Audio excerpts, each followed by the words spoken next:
Welcome back to CTV News Channel. The number of flu cases and hospitalizations in Canada is soaring this year, according to the Public Health Agency of Canada.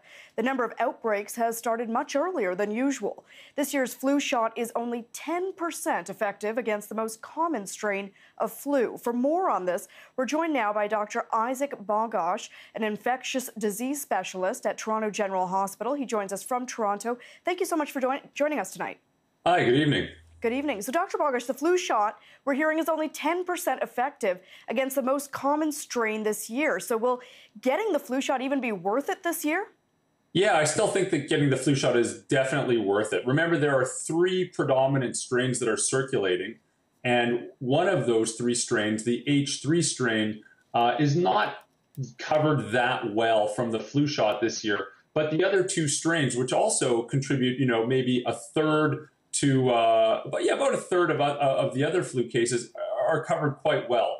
And even though the predominant H3 strain that is only covered by given about 10% protection from the vaccine, it's still 10% protection. It's not 0%. So it's still worthwhile getting.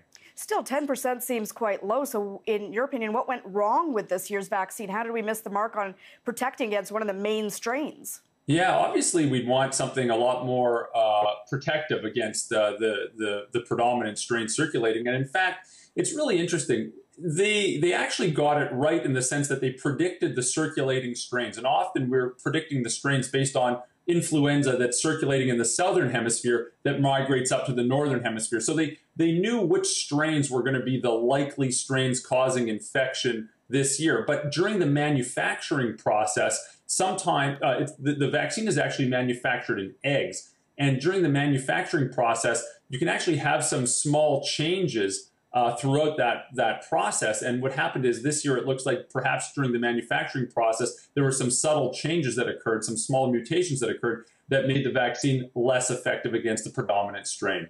And we've also seen a sudden spike in flu-related deaths already in areas such as Calgary. Is there a reason that certain pockets right now are being hit harder?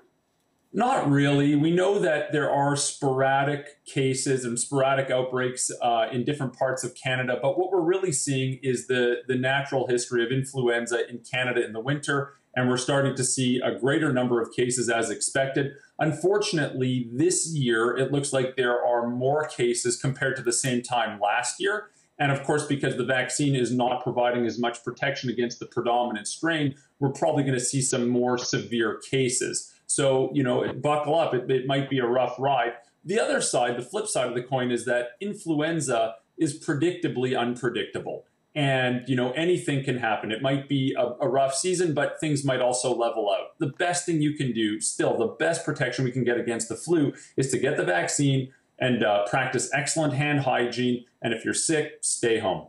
And just very quickly, at what point is it too late to get vaccinated? We're already at the end of December. We're starting to see the cases. Oh, yeah, that's a very good point. We can predict influenza season to continue well throughout the winter into February and even into March. So it's definitely not too late to get the vaccine. All right, we'll have to leave it there. Thank you so much for joining us this evening. Thanks for having me.